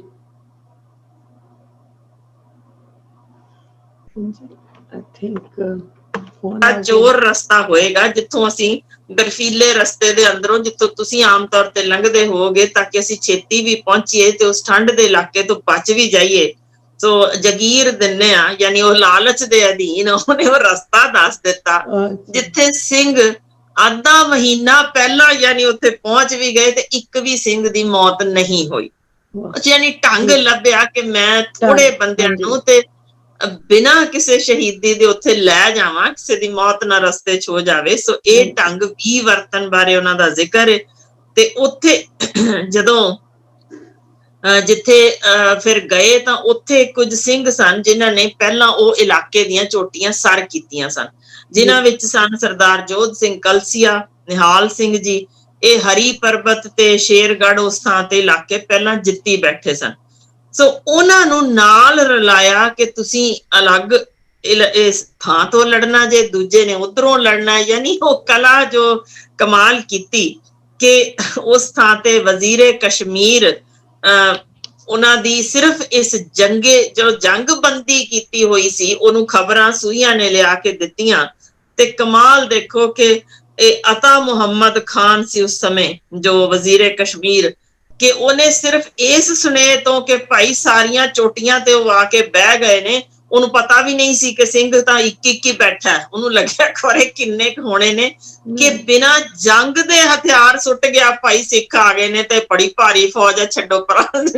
ਇਹ ਹਾਲ ਸੀ ਉਹਨਾਂ ਦੀ ਜੁਗਤ ਦਾ ਕਿ ਮੈਂ ਇੱਕ ਵੀ ਬਿਠਾਇਆ ਪਰ ਚੋਟੀ ਤੇ ਲੈ ਗਏ ਤੇ ਉੱਥੋਂ ਸੁਨੇਹਾ ਵੀ ਪਹੁੰਚ ਗਿਆ ਭਾਈ ਇਹ ਸਿੱਖ ਫੌਜ ਪੂਰੀ ਆ ਗਈ ਹੈ, ਹੁਣ ਤੂੰ ਗਿਆ ਕਿ ਗਿਆ ਤੇ ਬੈਠਾ ਇਕੱਲਾ ਸੀ। ਯਾਨੀ ਇਹ ਜੁਗਤ ਬੰਦੀ ਹੈ ਕਿ ਦਮ ਵੀ ਪਹੁੰਚ ਜਾਣਾ। ਬਿਲਕੁਲ। ਸੋ ਗੱਲ ਇਹ ਹੈ ਕਿ ਧੋਖੇ ਉਸ ਸਮੇਂ ਵੀ ਬਹੁਤ ਹੁੰਦੇ ਸਨ। ਉਸ ਜੰਗ ਵਿੱਚ ਜਿਹੜੇ ਯਾਨੀ ਸੰਧੀ ਵੀ ਕੀਤੀ ਗਈ ਉਹ ਵੀ ਦੁਸ਼ਮਣਾਂ ਨੇ ਤੋੜ ਦਿੱਤੀ। ਸੋ ਉਸ ਸਮੇਂ ਇਹ ਕਾਫੀ ਉਹਨਾਂ ਨਾਲ ਧੱਕੇ ਕੀਤੇ ਗਏ, ਪਰ ਉਸ ਸਾਰੇ ਦੇ ਵਿੱਚੋਂ ਵੀ ਭਾਵੇਂ ਦੀਵਾਨ ਮੋਹਕਮ ਚੰਦ ਜੀ ਨੇ ਕਿਹਾ ਕਿ ਚਲੋ ਸੰਧੀ ਜੇ ਉਹਨਾਂ ਨੇ ਤੋੜੀ ਵੀ ਹੈ ਛੱਡੋ, ਪਰ ਉਹਨਾਂ ਨੂੰ ਕਾਫੀ ਗੁੱਸਾ ਆ ਗਿਆ ਸੀ ਮਹਾਰਾਜਾ ਰਣਜੀਤ ਸਿੰਘ ਜੀ ਨੂੰ ਕਿ ਮੇਰੇ ਨਾਲ ਧੋਖਾ ਕੀਤਾ ਗਿਆ। ਤਾਂ ਫਿਰ ਉਹਨਾਂ ਨੇ ਅਟਕ ਦੇ ਗਵਰਨਰ ਜਹਾਂਬਾਜ਼ ਖਾਂ, ਜੋ ਉਸ ਸਮੇਂ ਅਤਾ ਮੁਹੰਮਦ ਖਾਨ ਦਾ ਭਰਾ ਸੀ, ਉਹ ਯਾਨੀ ਉਸ ਨੂੰ ਫਿਰ ਉਹਦੇ ਤੇ ਚੜ੍ਹਾਈ ਕਰਕੇ ਉਹ ਅਸਲ ਵਿੱਚ ਉਹਨਾਂ ਨੇ ਉੱਥੇ ਅਟਕ ਦਾ ਕਿਲਾ ਉਹਦੇ ਉੱਤੇ ਕਬਜ਼ਾ ਕਰ ਲਿਆ, ਕਿਉਂਕਿ ਇਹ ਉਹਨਾਂ ਨੂੰ ਮਾੜਾ ਲੱਗਿਆ ਕਿ ਮੇਰੇ ਨਾਲ ਸੰਧੀ ਤੋੜੀ ਤੇ ਮੈਂ ਤੇ ਲੈਣਾ ਹੀ ਲੈਣਾ ਜੀ।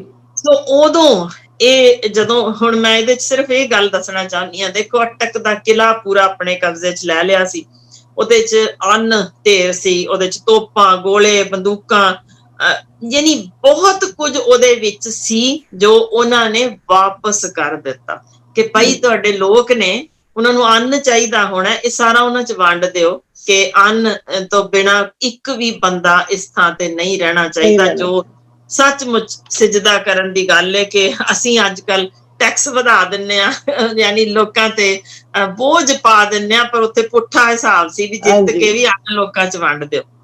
ਉੱਥੇ ਸੀ ਭੈਣ ਜੀ ਜਿੱਥੇ ਹਰੀ ਸਿੰਘ ਨਲੂਆ ਨੂੰ ਫਿਰ ਟਿਕਾਇਆ ਗਿਆ ਕਿ ਇੱਥੇ ਹੁਣ ਤੁਸੀਂ ਸਾਂਭੋ। ਤੇ ਉਦੋਂ ਫਿਰ 15,000 ਦੀ ਫੌਜ ਸੀ ਜੋ ਫਤਿਹ ਖਾਨ ਨੇ ਉਦੋਂ ਅਟਕ ਉੱਤੇ ਹਮਲਾ ਬੋਲਿਆ, ਤੇ ਉਦੋਂ ਫਿਰ ਇਹ ਹਰੀ ਸਿੰਘ ਨਲੂਆ, ਉਦੋਂ ਨਾਲ ਦੀਵਾਨ ਮੋਹਕਮ ਚੰਦ, ਕਰਮਚੰਦ ਚਹਿਲ, ਇਹ ਸਾਰੇ ਸਨ ਜਿਨ੍ਹਾਂ ਨੇ ਫਿਰ ਫੌਜ ਦਾ ਸਾਹਮਣਾ ਕੀਤਾ।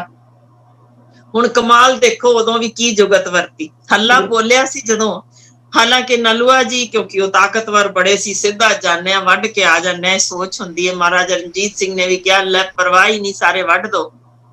ਹੁਣ ਮੋਹਕਮ ਚੰਦ ਜੀ ਨੇ ਜੋ ਜੁਗਤ ਉੱਥੇ ਵਰਤੀ, ਕਹਿਣ ਲੱਗੇ ਨਹੀਂ ਅਸੀਂ ਸਿੱਧਾ ਹੱਲਾ ਬੋਲ ਕੇ ਇੱਕ ਵੀ ਆਪਣਾ ਸਿੰਘ ਨਹੀਂ ਜ਼ਾਇਆ ਕਰਨਾ। ਤੇ ਅਸੀਂ ਉਹਨਾਂ ਨੇ ਕੀਤਾ ਕਿ ਅਫਗਾਨ ਕੈਂਪ ਤੋਂ 13 ਕਿਲੋਮੀਟਰ ਪਰਾਂ ਆਪਣਾ ਕੈਂਪ ਲਾ ਲਿਆ। ਉੱਥੋਂ ਕੀਤਾ ਕਿ ਬਾਹਰੋਂ ਰਸਦ ਪਾਣੀ ਜਾਣਾ ਜਿਹੜਾ ਸਾਰਾ ਉਹ ਬੰਦ ਕਰਵਾ ਦਿੱਤਾ।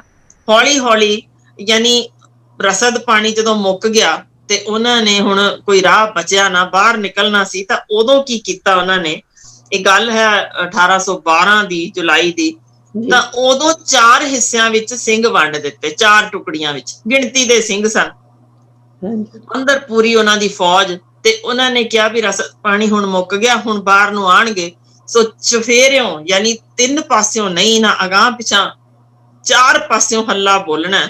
ਤੇ ਉਹਦੇ ਵਿੱਚ ਸੀ ਹੁਣ ਇੱਕ ਪਾਸੇ ਦੀ ਕਮਾਂਡ ਹਰੀ ਸਿੰਘ ਨਲੂਆ ਜੀ ਨੂੰ, ਇੱਕ ਪਾਸੇ ਸਰਦਾਰ ਗੁਰਮੁਖ ਸਿੰਘ ਜੀ ਨੂੰ, ਇੱਕ ਪਾਸੇ ਇਹਨਾਂ ਨੇ ਆਪ ਸਾਂਭੀ, ਤੇ ਦੂਜੇ ਪਾਸੇ ਗੂਜ਼ ਖਾਨ ਨੇ ਤੋਪਾਂ ਸਾਂਭੀਆਂ। ਦੇਖੋ ਇਹਦੇ ਵਿੱਚ ਹੁਣ ਇੱਕ ਹਿੰਦੂ ਵੀ, ਇੱਕ ਮੁਸਲਮਾਨ ਵੀ, ਸਰਦਾਰ ਵੀ, ਇਸ ਤਰੀਕੇ ਉਹਨਾਂ ਦੀ ਆਪਸ ਵਿੱਚ ਮੇਲ ਜੋਲ ਸੀ ਕਿ 4 ਪਾਸਿਓਂ ਜੋ ਹਮਲਾ ਬੋਲਿਆ ਗਿਆ, ਉਹ ਜੋ ਪਠਾਣਾ ਦੀ ਟੁਕੜੀ ਅੱਗੋਂ ਫਿਰ ਜੰਗ ਲੜਨ ਆਈ ਸੀ, ਯਾਨੀ ਉਹਦੇ ਜੋ ਲਫ਼ਜ਼ ਲਿਖਦੇ ਨੇ ਪਰਖੱਚੇ ਉੱਡ ਗਏ ਸਨ। ਯਾਨੀ ਤੁਸੀਂ ਅੰਦਾਜ਼ਾ ਲਾ ਕੇ ਵੇਖੋ ਕਿ ਗਿਣੇ ਚੁਣੇ ਥੋੜੇ ਜਿਹੇ ਸਿੰਘ ਤੇ ਹੱਲਾ ਉੱਤੋਂ ਇੰਨਾ ਤਗੜਾ ਸੀ, ਪਰ ਉਸ ਮੈਦਾਨੇ ਜੰਗ ਵਿੱਚ ਜੋ ਜੌਹਰ ਫਿਰ ਅਖੀਰ ਸਿੰਘਾਂ ਦੇ ਦਿਸੇ, ਜਿਨ੍ਹਾਂ ਵਿੱਚ ਮੈਂ ਦੱਸਿਆ ਦੀਵਾਨ ਮੋਹਕਮ ਚੰਦ ਜੀ ਵੀ ਸਨ ਤੇ ਸਾਡੇ ਮੁਸਲਮਾਨ ਭਰਾ ਵੀ ਸਨ। ਉਹਨਾਂ ਨੇ ਇਹ ਅਮਰ ਕਰ ਦਿੱਤੀ ਕਿ ਜੰਗੀ ਨੀਤੀ ਜੋ ਹੁੰਦੀ ਜੇ, ਇਹ ਥੋੜਿਆਂ ਨੂੰ ਵੀ ਕਿਵੇਂ ਦੂਜੇ ਭਾਰੀ ਗਿਣਤੀ ਦੇ ਉੱਤੇ ਬਿਠਾ ਦਿੰਦੀ ਹੈ, ਯਾਨੀ ਜੰਗ ਜਿੱਤਣ ਦਾ ਢੰਗ ਸਿਖਾ ਦਿੰਦੀ ਹੈ। ਸੋ ਇਹਦਾ ਉਹਨਾਂ ਸਮਿਆਂ ਵਿੱਚ ਵੀ ਅੰਮ੍ਰਿਤਸਰ ਤੋਂ ਲਾਹੌਰ ਤੱਕ ਹਰ ਘਰ ਵਿੱਚ 2 ਮਹੀਨੇ ਤੱਕ ਆਤਿਸ਼ਬਾਜ਼ੀ ਵੀ ਹੋਈ ਸੀ, ਰੌਸ਼ਨੀਆਂ ਹੋਈਆਂ, ਲੱਗੀਆਂ, ਲੜੀਆਂ ਲਾਈਆਂ। ਉਦੋਂ ਲੜੀਆਂ ਤਾਂ ਹੁੰਦੀਆਂ ਨਹੀਂ ਸੀ, ਪਰ ਉਹ ਦੀਵਿਆਂ ਦੀਆਂ ਲੜੀਆਂ ਲਿਖਿਆ ਕਿ ਬਾਲ ਦਿੱਤੀਆਂ ਗਈਆਂ ਸਨ 2 ਮਹੀਨੇ ਤੱਕ। ਜ਼ਰਾ ਅੰਦਾਜ਼ਾ ਲਾਓ ਅੰਮ੍ਰਿਤਸਰ ਤੋਂ ਲਾਹੌਰ ਤੱਕ ਇਹ ਜਸ਼ਨ ਰਿਹਾ ਕਿ ਇਸ ਤਰੀਕੇ ਅਸੀਂ ਇੱਕ ਵੀ ਮੌਤ ਨਹੀਂ ਹੋਈ ਤੇ ਐਡੇ ਸਾਡੇ ਜਿੱਤ ਐਡੀ ਤਗੜੀ ਹਾਸਲ ਕੀਤੀ ਹੈ। ਸੋ ਉਦੋਂ ਇਹ ਹੁਣ ਲਿਖਦਾ ਕੌਣ ਹੈ ਮੈਂ ਜ਼ਰੂਰ ਦੱਸਣਾ ਚਾਹੁੰਦੀ ਹਾਂ। ਕਨਿੰਗਮ ਨੇ ਲਿਖਿਆ, ਗ੍ਰਿਫਿਨ ਨੇ ਲਿਖਿਆ, ਗ੍ਰੈਗਰ ਨੇ ਲਿਖਿਆ, ਤੇ ਇੱਕ ਅਨਿਲ ਚੰਦਰ ਬੈਨਰਜੀ ਨੇ, ਜਿਨ੍ਹਾਂ ਨੇ ਇਸ ਇਤਿਹਾਸ ਦਾ ਇਹ ਤੱਥ ਬੜਾ ਖੂਬਸੂਰਤ ਤਰੀਕੇ ਨਾਲ ਲਿਖਿਆ। ਤੇ ਜਿਹਦੇ ਵਿੱਚ ਲਿਖਦੇ ਨੇ ਸੱਚਮੁੱਚ ਇੱਕ ਜੋ ਸਿਪਾਹੀ ਸੀ ਬੱਬਰ ਸ਼ੇਰ ਵਾਂਗ ਨਿਤਰਿਆ, ਕਿਉਂਕਿ ਜਿਸ ਤਰੀਕੇ ਦੀ ਇਸ ਬਹਾਦਰੀ ਦੀ ਜੋ ਇਹ ਜੰਗ ਦੇ ਵਿੱਚ ਦਿਸੀ, ਜਿਸ ਯੋਜਨਾਬੰਦੀ ਨਾਲ ਇਹ ਜੰਗ ਜਿੱਤੀ ਗਈ, ਉਹ ਤੱਕ ਬਾ ਕਮਾਲ ਜੇ। ਫਿਰ ਨਾਰਥ ਲੋਵਾ ਦੀ ਯੂਨੀਵਰਸਿਟੀ ਵਿੱਚ ਇਤਿਹਾਸ ਲਿਖਿਆ ਗਿਆ ਜੋ ਮਹਾਰਾਜਾ ਰਣਜੀਤ ਸਿੰਘ ਉੱਤੇ ਫਖਰ ਹੁੰਦਾ ਜੇ ਜੋ ਪੜ੍ਹਨ ਨੂੰ ਮਿਲੇ ਸਾਨੂੰ, ਜਿਸ ਚ ਕੀ ਲਿਖਦੇ ਨੇ। ਮੈਂ ਇਨ ਬਿਨੋ ਇੱਕੋ ਹੀ ਪੈਰਾ ਜੇ ਥੋੜਾ ਜਿਹਾ ਸਮਾਂ ਸਿਰਫ ਲੈਣਾ ਤੇ ਪੜ੍ਹ ਕੇ ਦੱਸਣਾ ਚਾਹੁੰਦੀ ਹਾਂ, ਕਿਉਂਕਿ ਜੋ ਜਿਹਦੇ ਉੱਤੇ ਰਿਸਰਚ ਵੀ ਚੱਲੀ, ਜਿਸ ਉੱਤੇ PhD ਥੀਸਿਸ ਵੀ ਲਿਖੇ ਗਏ। ਸੋ ਉਹ ਨਾਰਥ ਲੋਵਾ ਦੀ ਯੂਨੀਵਰਸਿਟੀ ਵਿੱਚ ਜੋ ਲਿਖਿਆ ਸ਼ਬਦ ਹੈ, ਉਹ ਲਿਖਦੇ ਨੇ, ਮਹਾਰਾਜਾ ਰਣਜੀਤ ਸਿੰਘ ਦੀ ਦੂਰਦਰਸ਼ਿਤਾ, ਇੰਗਲਿਸ਼ ਚ ਲਿਖਿਆ ਹੋਇਆ, ਮੈਂ ਉਹਦਾ ਤਰਜਮਾ ਕਰਕੇ ਤੁਹਾਨੂੰ ਸੁਣਾ ਰਹੀ ਹਾਂ ਕਿ ਦੂਰਦਰਸ਼ਿਤਾ ਹੀਰਾ ਪਛਾਣਨ ਦੀ ਜੁਗਤ ਅਤੇ ਨੇਕ ਨੀਅਤ ਦੇ ਨਾਲ ਨਾਲ ਪਰਜਾ ਪ੍ਰਤੀ ਵਫਾਦਾਰੀ, ਮੋਹ ਅਤੇ ਗਰੀਬਾਂ ਪ੍ਰਤੀ ਹਮਦਰਦੀ ਕਿਸੇ ਹੋਰ ਥਾਂ ਤੇ ਦੁਨੀਆ ਦੇ ਕਿਸੇ ਹਿੱਸੇ ਵਿੱਚ ਦਿਸਦੀ ਨਹੀਂ। ਯਾਨੀ ਇੰਨਾ ਕਮਾਲ ਦਾ ਗੱਲ ਹੋਏ। ਤੇ ਫਿਰ ਇਹ ਮੇਰਾ ਖਿਆਲ ਸਿੱਖ ਰਾਜ ਸਮੇਂ ਨੂੰ ਉਸਨੇ ਜੋ ਲਿਖਿਆ ਜੇ ਸ਼ਬਦ, ਫਖਰ ਹੁੰਦਾ ਜੇ, ਸਿਜਦਾ ਕਰਦੇ ਆ, ਕਿਉਂਕਿ ਉੱਥੇ ਲਿਖਿਆ ਕਿ ਸਿੱਖ ਰਾਜ ਦੇ ਸਮੇਂ ਨੂੰ ਅਤੀ ਉੱਤਮ ਕਰਾਰ ਦਿੱਤਾ ਜਾ ਸਕਦਾ ਹੈ ਨਾ। ਕਮਾਲ ਖੁਸ਼ੀ ਦੀ ਗੱਲ ਇਹ ਲਿਖਿਆ ਹੋਣਾ, ਕਿਉਂਕਿ ਉਸ ਸਮੇਂ ਦੇ ਜਾਂਬਾਜ਼ ਕਮਾਂਡਰ, ਬਹਾਦਰ ਸਿਪਾਹੀ, ਜਰਨੈਲ, ਇਹਨਾਂ ਦੀ ਕਿਸ ਤਰੀਕੇ ਦੀ ਪ੍ਰਸ਼ੰਸਾ ਕੀਤੀ ਗਈ ਜੇ। ਉਹ ਘੱਟੋ ਘੱਟ ਮੇਰਾ ਖਿਆਲ ਹੈ 35 ਕੇ 36 ਪੇਜਾਂ ਦਾ ਉਹ ਪੂਰਾ ਉਹਨਾਂ ਦੇ ਉੱਤੇ ਲਿਖਿਆ ਹੋਇਆ ਜੇ ਇਤਿਹਾਸ। ਪਰ ਇਹ ਸਾਨੂੰ ਸਾਰਿਆਂ ਨੂੰ ਮਾਣ ਮਹਿਸੂਸ ਹੁੰਦਾ ਜੇ ਜਦੋਂ ਇਹੋ ਜਿਹਾ ਇਤਿਹਾਸ ਪੜ੍ਹਦੇ ਹਾਂ। ਸੋ ਮੇਰਾ ਖਿਆਲ ਹੈ ਜੋ ਇਹ ਤੁਸੀਂ ਕੰਮ ਕਰ ਰਹੇ ਹੋ ਕਿ ਇਸ ਇਤਿਹਾਸ ਨੂੰ ਜ਼ਿੰਦਾ ਕਰ ਰਹੇ ਹੋ, ਜੋ ਕਿ ਸ਼ਾਇਦ ਕਿਤੇ ਮਿੱਟੀ ਉੱਤੇ ਪੈ ਚੁੱਕੀ ਦਫਨ ਕਰ ਦਿੱਤੇ ਨੇ, ਅਸੀਂ ਉਹਨਾਂ ਵਿੱਚੋਂ ਕੱਢ ਕੇ ਲਿਆ ਰਹੇ ਹਾਂ। ਸੋ ਇਹ ਫੌਜੀ ਅਗਵਾਈ ਦੀ ਜੁਗਤ ਅੱਜ ਤੁਸੀਂ ਜ਼ਿੰਦਾ ਕਰ ਦਿੱਤੀ ਹੈ। ਤੁਹਾਡਾ ਵੀ ਦਿਲੋਂ ਧੰਨਵਾਦ ਕਿ ਇਹੋ ਜਿਹਾ ਇਤਿਹਾਸ ਜੋ ਅਸੀਂ ਅੱਜ ਸਾਹਮਣੇ ਲਿਆ ਕੇ ਫਿਰ ਲੈ ਆਏ ਹਾਂ, ਤਾਂ ਕਿ ਸਾਡੇ ਆਉਣ ਵਾਲੀਆਂ ਪੁਸ਼ਤਾਂ, ਨਸਲਾਂ ਵੇਖਣ ਕਿ ਕਿਸ ਤਰੀਕੇ ਦੀ ਸਾਂਝ ਸੀ, ਕਿਸ ਤਰੀਕੇ ਦੀ ਜੁਗਤ ਵਰਤ ਕੇ। ਤੇ ਜਦੋਂ ਅੱਜ ਦੇ ਦਿਨ ਵੀ ਅਸੀਂ ਉਹ ਮਾਣਮੱਤੀ ਪੜ੍ਹਦੇ ਹਾਂ ਇਤਿਹਾਸ ਦੇ ਵਿਚਲੀ ਲਿਖਤ ਕਿ ਇਸ ਤੋਂ ਅਤੀ ਉੱਤਮ ਇੱਕ ਸਿੱਖ ਰਾਜ, ਤਾਂ ਬੜਾ ਮਾਣ ਮਹਿਸੂਸ ਹੁੰਦਾ ਜੇ। ਤੇ ਚਾਹੁੰਦੇ ਆ ਇਹੀ ਮਾਣ ਸਾਡੀਆਂ ਅਗਲੀਆਂ ਨਸਲਾਂ ਵੀ ਜ਼ਰੂਰ ਮਹਿਸੂਸ ਕਰਨ। ਬਹੁਤ ਧੰਨਵਾਦ। ਬਹੁਤ ਬਹੁਤ ਧੰਨਵਾਦ ਤੁਹਾਡਾ ਵੀ ਹਰਸ਼ ਜੀ। ਬੜੀ ਖੁਸ਼ੀ ਹੁੰਦੀ ਹੈ ਜਦੋਂ ਇਤਿਹਾਸ ਦੇ ਵਿੱਚ ਅਸੀਂ ਮਤਲਬ ਕਿ ਇਹੋ ਜਿਹੀਆਂ ਪਰਸਨੈਲਿਟੀਜ਼ ਬਾਰੇ ਜਾਣਦੇ ਹਾਂ ਕਿ ਦੇਖੋ ਉਦੋਂ ਜਿਹੜਾ ਸੀਗਾ ਕਿ ਬਿਲਕੁਲ ਕੋਈ ਇਹ ਸੋਚਦਾ ਨਹੀਂ ਸੀ ਕਿ ਮੈਂ ਹਿੰਦੂ ਹਾਂ, ਮੈਂ ਮੁਸਲਮਾਨ ਹਾਂ ਜਾਂ ਸਿੱਖ ਹਾਂ। ਕਿੰਨੀ ਯੂਨਿਟੀ ਸੀ ਉਹਨਾਂ ਦੇ ਵਿੱਚ, ਤੇ ਕਿੰਨੀ ਯੂਨਿਟੀ ਦੇ ਨਾਲ ਵੇਖੋ ਜਦੋਂ ਉਹ ਫਿਰ ਜੁਗਤ ਵੀ ਬਣਾਉਂਦੇ ਸੀ, ਫਿਰ ਜਿੱਤਾਂ ਪ੍ਰਾਪਤ ਹੁੰਦੀਆਂ ਸੀ। ਜੇ ਯੂਨਿਟੀ ਸੀ ਤੇ ਫਿਰ ਹੀ ਜਿੱਤਾਂ ਪ੍ਰਾਪਤ ਹੁੰਦੀਆਂ ਸੀ ਨਾ। ਤੇ ਜਦੋਂ ਅਸੀਂ ਆਪਸ ਵਿੱਚ ਯੂਨਿਟੀ ਨਹੀਂ ਸਾਡੀ, ਅਸੀਂ ਇੱਕਮਿਕ ਨਹੀਂ ਹੋ ਕੇ ਚੱਲਦੇ, ਤੇ ਬਾਹਰਲੀਆਂ ਜਿਹੜੀਆਂ ਤਾਕਤਾਂ ਹੈ ਉਹ ਫਿਰ ਸਾਡੇ ਉੱਤੇ ਹਾਵੀ ਹੋ ਜਾਂਦੀਆਂ ਨੇ। ਬਿਲਕੁਲ ਠੀਕ ਕਹਿੰਦੇ ਹੋ ਕਿ ਅਸੀਂ ਅੱਜ ਕੱਲ ਗੁਰਦੁਆਰੇ ਵੰਡ ਲਏ, ਅਸੀਂ ਸੋਚ ਵੰਡ ਲਈ, ਅਸੀਂ ਭਰਾ ਵੈਰੀ ਹੋ ਜਾਂਦੇ ਹਾਂ। ਪਰ ਇਹ ਜੁਗਤ ਜੇ ਅਸੀਂ ਕਿਤੋਂ ਸਿੱਖ ਲਈਏ ਕਿ ਸਗੋਂ ਰਲ ਮਿਲ ਕੇ ਰਹਿਣ ਨਾਲ ਤਾਕਤ ਕਿੰਨੀ ਤਗੜੀ ਹੁੰਦੀ ਹੈ। ਨਾ ਸਿਰਫ ਇੱਕ ਧਾਰਮਿਕ ਸੋਚ ਨਾਲ ਜੁੜੇ ਬੰਦਿਆਂ ਦੀ, ਬਲਕਿ ਸਮੂਹ ਇਨਸਾਨੀਅਤ ਨੂੰ ਜੇ ਅਸੀਂ ਕਹੀਏ ਹਰ ਬੰਦਾ ਇੱਕੋ ਹੀ ਰੱਬ ਤੋਂ ਹੈ ਪੈਦਾ, ਤੇ ਸਾਡੇ ਰਿਸ਼ਤੇ ਕਿੰਨੇ ਜ਼ਿਆਦਾ ਹੋ ਜਾਂਦੇ ਨੇ, ਕਿੰਨੇ ਦੂਰ ਤੱਕ ਅਸੀਂ ਉਹ ਸਾਂਝ ਗੰਢ ਲੈਂਦੇ ਹਾਂ। ਸੋ ਇਹ ਲੋੜ ਹੈ ਇੱਥੋਂ ਕੁਝ ਸਿੱਖਣ ਦੀ ਇਤਿਹਾਸ ਵਿੱਚੋਂ ਕਿ ਅਸੀਂ ਇਕੱਠੇ ਰਲ ਕੇ ਰਹੀਏ ਤਾਂ ਬਹੁਤ ਤਾਕਤਵਰ ਹੋ ਸਕਦੇ ਹਾਂ। ਬਿਲਕੁਲ। ਜਦੋਂ ਹਰਸ਼ੀ ਗੱਲ ਕਰਦੇ ਨੇ, ਕਹਿੰਦੇ ਕਿ ਖਾਲਿਸਤਾਨ ਦੀ ਗੱਲ ਕਰਦੇ ਨੇ, ਤੇ ਅਸਲ ਵਿੱਚ ਤੇ ਅਸੀਂ ਉਹ ਛੋਟਾ ਜਿਹਾ ਇੱਕ ਟੁਕੜੇ ਦੀ ਗੱਲ ਨਹੀਂ ਕਰਦੇ। ਅਸੀਂ ਕਹਿੰਦੇ ਕਿ ਜਿੱਥੇ ਕਿਤੇ ਵੀ ਰਾਜ ਹੈਗਾ, ਭਾਵੇਂ ਸਾਰੇ ਭਾਰਤ ਦੇ ਵਿੱਚ ਖਾਲਸ ਰਾਜ ਹੋਵੇ। ਜਦੋਂ ਮਹਾਰਾਜਾ ਰਣਜੀਤ ਸਿੰਘ ਦੇ ਰਾਜ ਦੀ ਗੱਲ ਕਰਦੇ ਹਾਂ, ਅਸੀਂ ਉਹੋ ਜਿਹਾ ਰਾਜ ਚਾਹੁੰਦੇ ਹਾਂ। ਅਸੀਂ ਇਹ ਨਹੀਂ ਕਹਿੰਦੇ ਕਿ ਛੋਟਾ ਜਿਹਾ ਇੱਕ ਟੁਕੜਾ ਦੇ ਦਿਓ ਤੇ ਅਸੀਂ ਉਹਦੇ ਉੱਤੇ ਰਾਜ ਕਰਨਾ। ਅਸੀਂ ਕਹਿੰਦੇ ਸਾਰੇ ਭਾਰਤ ਦੇ ਉੱਤੇ ਜਿਹੜਾ ਰਾਜ ਹੋਵੇ ਉਹ ਖਾਲਸ ਰਾਜ ਹੋਵੇ। ਬਿਲਕੁਲ ਜੀ। ਭਾਰਤ ਕਿਉਂ, ਅਸੀਂ ਤਾਂ ਸਮੂਹ ਲੋਕਾਈ ਦੇ ਉੱਤੇ ਜਿੱਥੇ ਜਿੱਥੇ ਵੀ ਕੋਈ ਹੈ, ਕਿਉਂਕਿ ਜਿਸ ਨੇਕ ਨੀਤੀ ਨਾਲ ਅੱਜ ਅਸੀਂ ਦੇਖਦੇ ਹਾਂ ਆਸਟ੍ਰੇਲੀਆ ਦੇ ਵਿੱਚ ਜਾਂ ਕੈਨੇਡਾ ਦੇ ਵਿੱਚ ਜਾਂ ਅਮਰੀਕਾ ਦੇ ਵਿੱਚ, ਜਿਵੇਂ ਲੋਕਾਂ ਦੇ ਹੱਕਾਂ ਲਈ ਉਹਨਾਂ ਹੁਕਮਰਾਨ ਜਿਸ ਤਰੀਕੇ ਚਿੰਤਿਤ ਹੁੰਦੇ ਨੇ, ਤੇ ਇਹੀ ਤਾਂ ਸੋਚ ਸੀ ਕਿਸੇ ਖਾਲਸ ਇਨਸਾਨ ਦੀ ਹੋਣ ਦੀ। ਮੈਨੂੰ ਤੇ ਜਾਪਦਾ ਹੈ ਪੂਰੀ ਦੁਨੀਆ ਵਿੱਚ ਹੀ ਇਹੋ ਜਿਹੇ ਖਾਲਸਿਆਂ ਦਾ ਰਾਜ ਜਿਹੜੇ ਆਪਣੇ ਆਪਣੇ ਲੋਕਾਂ ਦਾ ਫਿਕਰ ਕਰਦੇ ਨੇ, ਉਹਨਾਂ ਦੀ ਰਸਤ ਦਾ, ਉਹਨਾਂ ਦੀ ਲੋੜ ਦਾ। ਇਹੋ ਜਿਹੇ ਸੱਚਮੁੱਚ ਅੱਜ ਲੋੜ ਹੈ ਕਿ ਚੁਫੇਰੇ ਇਸੇ ਤਰ੍ਹਾਂ ਦੇ ਖਾਲਸ ਇਨਸਾਨ ਰਾਜ ਕਰਨ, ਤਾਂ ਹੀ ਮੇਰਾ ਖਿਆਲ ਹੈ ਸਾਨੂੰ ਇੱਥੇ ਹੀ ਸਵਰਗ ਮਿਲ ਸਕਦਾ ਹੈ, ਉਹ ਕਿਸੇ ਹੋਰ ਦੁਨੀਆ ਵਿੱਚ ਪਹੁੰਚ ਕੇ ਨਹੀਂ ਹੁੰਦਾ, ਇੱਥੇ ਹੀ ਹੁੰਦਾ। ਬਿਲਕੁਲ ਜੀ। ਹਰਸ਼ੀ, ਇੱਕ ਵਾਰੀ ਫਿਰ ਬਹੁਤ ਬਹੁਤ ਧੰਨਵਾਦ ਤੁਹਾਡਾ। ਤੁਸੀਂ ਇੱਕ ਹੋਰ ਜਿਹੜਾ ਇਤਿਹਾਸ ਦਾ ਪੰਨਾ ਫਰੋਲਿਆ ਤੇ ਉਹਦੇ ਵਿੱਚੋਂ ਇੱਕ ਹੀਰੇ ਨੂੰ ਲੱਭ ਕੇ ਲੈ ਕੇ ਆਂਦਾ, ਸਾਡੇ ਨਾਲ ਇਨਫੋਰਮੇਸ਼ਨ ਸਾਂਝੀ ਕੀਤੀ। ਅਗਲੇ ਹਫਤੇ ਫਿਰ ਤੁਹਾਡੇ ਨਾਲ ਮੁਲਾਕਾਤ ਕਰਾਂਗੇ। ਬਹੁਤ ਬਹੁਤ ਸ਼ੁਕਰੀਆ। Thank you. Thank you.